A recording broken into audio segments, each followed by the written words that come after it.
በስመ አብ ወወልድ ወመንፈስ ቅዱስ አሐዱ አምላክ አሜን። በመጀመሪያም በክርስቶስ ክርስቲያን በወልድ ውሉድ በመንፈስ ቅዱስ መንፈሳውያን የተሰኛችሁ የክርስቶስ ቤተሰቦች የእናታችን የእመቤታችን የቅድስት ድንግል ማርያም የአስራት ያደራ ልጆች እስከ ሞት ድረስ በወደደንና ባፈቀረን በጌታችንና በአምላካችን በመድኃኒታችን በኢየሱስ ክርስቶስ ፍጹም የሰላምታ ቃል ሰላም እላችኋለሁ። እንደምን ሰነበታችሁ? አሚን። የጌታችንና የአምላካችን የመድኃኒታችን የኢየሱስ ክርስቶስ ስሙ ከአጽናፈ ዓለም እስከ አጽናፈ ዓለም ከፀሐይ መውጫ እስከ ፀሐይ መግቢያ ድረስ የከበረና የተመሰገነ ይሆነልን። እንዲሁም አትለየውምና እናቱ እናታችን እመቤታችን ቅድስት ድንግል ማርያም ስሟ የከበረና የተመሰገነ ይሆነልን። ቅዱሳን መላእክት፣ ቅዱሳን ጻድቃን፣ ቅዱሳን ሰማዕታት እግዚአብሔር ያከበራቸው ሁሉ እንደየክብራቸውና እንደየሞገሳቸው የተመሰገኑና የተከበሩ ይሆነልን። እንዲሁም የተወደዳችሁና የተከበራችሁ የሰንበት ሚዲያ የዩቲዩብ ቻናል ተከታታዮች ሁላችሁም በያላችሁበት የዓለም ክፍል የእግዚአብሔር አምላክ ሰላምና ፍቅር ከናንተ ጋር ይሁን። ይህንን መርሃ ግብር በየሥራ ቦታችሁ በየመኖሪያ ቤታችሁ ሆናችሁ በእምነት የምታደምጡ የቅዱሳኑ ረድኤትና በረከት ከናንተ ጋር ነው። እንዲሁም ከጠላታችን ከዲያብሎስ እስራት እንፈታለን፣ ከያዘንም ደዌ እንድናለን። ሁላችሁም የሰንበት ሚዲያ ዩቲዩብ ቻናል ተከታታዮች በሀገር ውስጥም በሀገር ውጭም ያላችሁ ይህንን መንፈሳዊ ቻናል ሁልጊዜ በየዕለቱ ሰብስክራይብ፣ ላይክ፣ ሼር በማድረግ አገልግሎቱን እንድትደግፉና ያላችሁን ሐሳብና አስተያየት በኮመንት ስር እንድታስቀምጡልን እንጠይቃለን። እንዲሁም የየዕለቱን መርሃ ግብሮች ሁልጊዜ በዚህ ቻናል ስለምንለቅ መርሃ ግብሮቹን በቻናላችን በመግባት እንድትከታተሉ ስንል በአክብሮት እንጋብዛለን። በድጋሚ እግዚአብሔር አምላክ ሰላምና ፍቅር ከእናንተ ጋር ይሁን። እንኳን በጥቅምት 15 ቀን ታስበውና ተከብረው እንደሚውሉ ለቅዱሳን በዓላት ቅዱሳን ሐዋርያት ዓለምን በዕጣ ለ12 የተካፈሉበትና ከኒቆምዲያ ሀገር ቅዱስ ጲላሞን በሰማዕትነት ያረፈበት የዕረፍት መታሰቢያ በዓል በሰላም አደረሳችሁ አደረሰን። 12ቱ ቅዱሳን ሐዋርያት። ጥቅምት 15 በዚች ቀን ቅዱሳን ሐዋርያት ዓለምን በዕጣ ለ12 የተካፈሉበት ዕለት ነው። በቅድስት ቤተ ክርስቲያን አስተምህሮ ከእመቤታችን በቀር ከቅዱሳን ሐዋርያት የሚበልጥ አልተነሳም። ሐዋርያ ማለት ፍንው፣ ልዑክ፣ የተላከ የጽድቅ መንገደኛ እንደማለት ነው። በሚስጥሩ ግን ባለሟል ነው። ይህስ እንደምን ነው ቢሉ የፍጥረታት ሁሉ ጌታ የክብር ባለቤት መድኃኔ ዓለም ከድንግል ማርያም ተወልዶ አድጎ ተጠምቆ ጾሙ ከገዳመ ቆሮንቶስ ሲመለስ ቀዳሜ ሥራው ያደረገው ደቀ መዛሙርቱን መጥራት ነበር። ከተከተሉት የአምስት ገበያ ሕዝብ መካከል በመጀመሪያ 12ቱን ሐዋርያት መረጠ። እኒህም ጴጥሮስ የተባለ ስምዖን፣ እንድርያስ ወንድሙ ያዕቆብ ወልደ ዘብዴዎስ፣ ዮሐንስ ወንድሙ ፊልጶስ፣ በርጠለሜዎስ፣ ቶማስ፣ ማቴዎስ፣ ያዕቆብ ወልደ አልፌዎስ፣ ታዴዎስ፣ ናትናኤል፣ ቀናተኛው ስምዖንና ማታያስ ወይም በይሁዳ የተተካው ናቸው። በማቴዎስ ወንጌል ምዕራፍ 10 ከቁጥር 1። እነዚህን 12ቱን አርድእቱን ከጠራ በኋላ ለ3 ዓመታት ከ3 ወራት ከዋለበት ሲማሩ ይሆኑ ነበር። ሌሊት ደግሞ ምስጢር ሲያስተረጉሙ ያድሩ ነበር። ጌታ እንደሚገባ ካስተማራቸው በኋላ ከፍ ያለ ኃላፊነትን ሾማቸው። ለዓለም እረኞች የእርሱ ባለሟሎች ሆኑ። እጅግ ብዙ መከራ እንደሚገጥማቸውም ነገራቸው።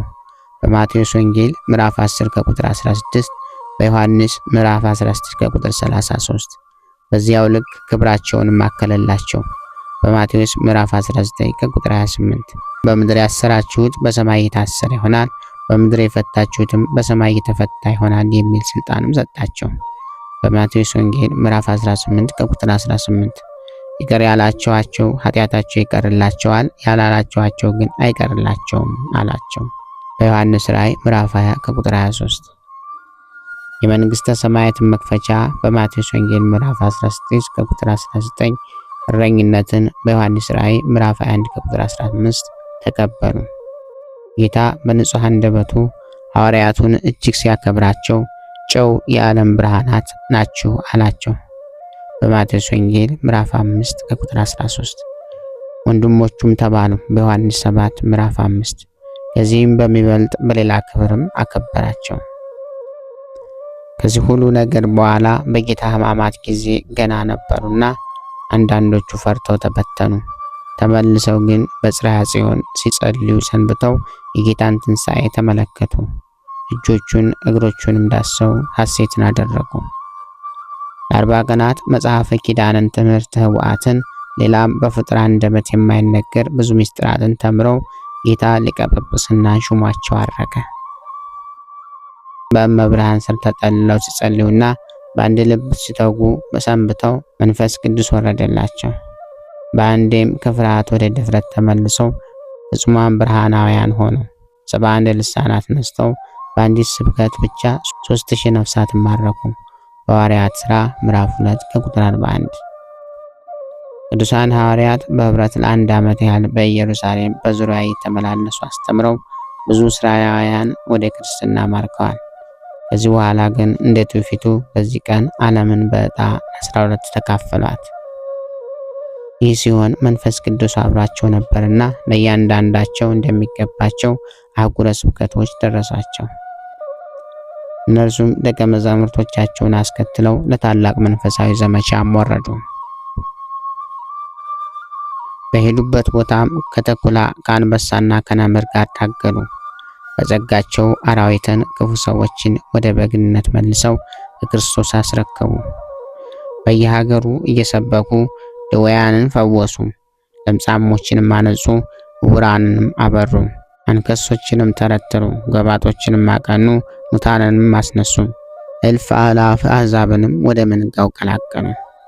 ስለዚህ ፈንታ ብዙዎች በእሳት ተቃጠሉ፣ ሆዳቸው ተገፈፈ፣ በምጣድ ተጠበሱ፣ ደማቸው በምድር ላይ ፈሰሰ። ከአንድ ቅዱስ ዮሐንስ ወንጌላዊ በቀር ሁሉም ይህችን ዓለም በሰማዕትነት ተሰናበቱ። ጨው ሆነው አጣፍጠዋልና ብርሃንም ሆነው አብርተዋልና እናከብራቸዋለን።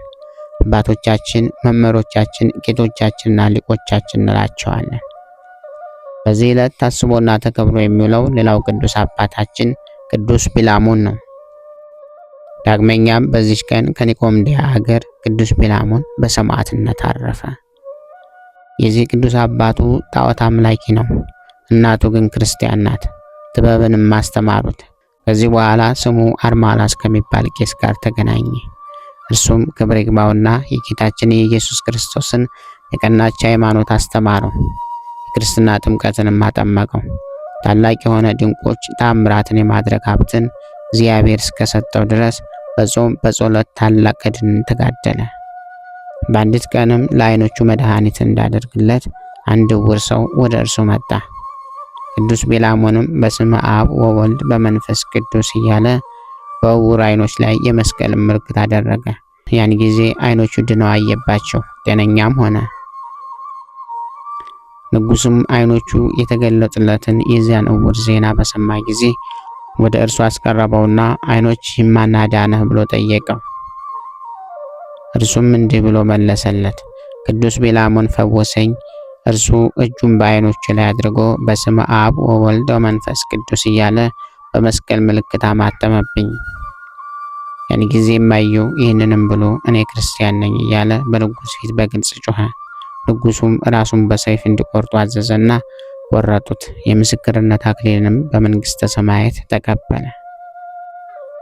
ከዚህም በኋላ ወታደር ልኮ ቅዱስ ቢላሞንን አስቀረበው። ስለ ሃይማኖቱን በጠየቀው ጊዜ እርሱም ክርስቲያን ነኝ ብሎ በፊቱ ታመነ። ንጉሡም ብዙ ሽንገላን በመሸንገል አባበለው፣ ብዙ ቃል ኪዳንም ገባለት። ባልሰማውም ጊዜ በእርሱ ላይ ተቆጥቶ ድምፁን ከፍ አድርጎ ካልሰማኸኝ እኔ ጽኑ ስቃይን አሰቃያለሁ አለው። ቅዱስ ቢላሞንም እኔ ከስቃይ የተነሳ ፈርቼ ሃይማኖትን ለውጬ ፈጣሪን አልክድም አለው። ከዚያችም ቀን ጀምሮ በብዙ አይነት ስቃይና በብዙ ቀኖች ውስጥ ማሰቃየት ጀመረ። በግርፋት በስቅላትም በባህር ስጥመትም ወደ እሳት በመወርወርም የሚያሰቃይበት ጊዜ አለ። በዚህም ስቃይ ውስጥ ሳለ ክብር ይግባውና ጌታችን መድኃኒታችን ኢየሱስ ክርስቶስ ባጠመቀው ቄስ በአርሜሎስ አምሳል ተገልጾለት እንዲህ የሚል የደስታ ቃል አሰማው። የመረጥኩ ቤላሞን ሆይ ደስ ይበልህ፣ እኔ ሰማያዊ መንግስትን አዘጋጅቼልሃለሁና አለው። የንጉሱ ጭፍሮችንም ይህንን የደስታ ቃል ሰሙ። ክብር ይግባውና በጌታችን በኢየሱስ ክርስቶስ አምነው እነርሱ በሕያው በእግዚአብሔር ልጅ በኢየሱስ ክርስቶስ ያመኑ መሆናቸውን በንጉሱ ፊት ገለጡ። በዚያን ጊዜ ራሳቸውን በሰይፍ እንዲቆረጡ ንጉሱ አዘዘ። ቅዱስ ቤላሞንንም እንዲቆርጡ ታዘዘ። ከሊቅ ጭፍሮች ጋርም እንዲህ ገድሉን ፈጸመ። ቁጥራቸውም 158 ነው። የሰማዕትነት አክሊልንም በመንግስተ ሰማያት ተቀበለ። ለእግዚአብሔር ምስጋና ይሁን። እኛንም በጸሎታቸው ይማረን፣ በረከታቸውም ከኛ ጋር ትኑር ለዘላለሙ አሜን። ጌታ ሆይ ከብልጽግናቸው ብዛት የተነሳ ብዙ መባን ካገቡት ይልቅ የድሃይቱን አነስተኛ መባ እንደተቀበልክ ለሁል ጊዜ የሚያገለግልህን አላፍ መላእክት እያሳሰብኩ በችግሬ ጊዜ የማቀርብልህን ምስጋና ተቀበል። እናንተም ቅዱሳን ነቢያት፣ የወንጌል ሰባኪያን ሐዋርያት፣ ሰማዕታትና ጻድቃን፣ ትጉሃን መላእክት፣ ፍጹማን ደናግል እንዲሁም ደጋጎች መነኩሳት ወይ ልጅ አዋቂ ሳይለይ የምንሰበሰብበትን የጉባኤ ቦታ ባርኩ። ይህንን መጽሐፍት አዘጋጅቶ ብራና ዳምጦ የጻፈውና ያጻፈውን ከግዕዝ ወደ አማርኛ የተረጎመውን ቃለ ንባቡን በእርጋታ መንፈስና በተመስጦ ሕሊና ያዳመጠ በደለኛን ሁሉ የምታስምር የጌታ እናቱ በማርያም ጸሎት ኢየሱስ ክርስቶስ ሆይ በአንድነት ይማረን። ኢየሱስ ክርስቶስ ሆይ በአንድነት ይማረን። ኢየሱስ ክርስቶስ ሆይ በአንድነት ይማረን።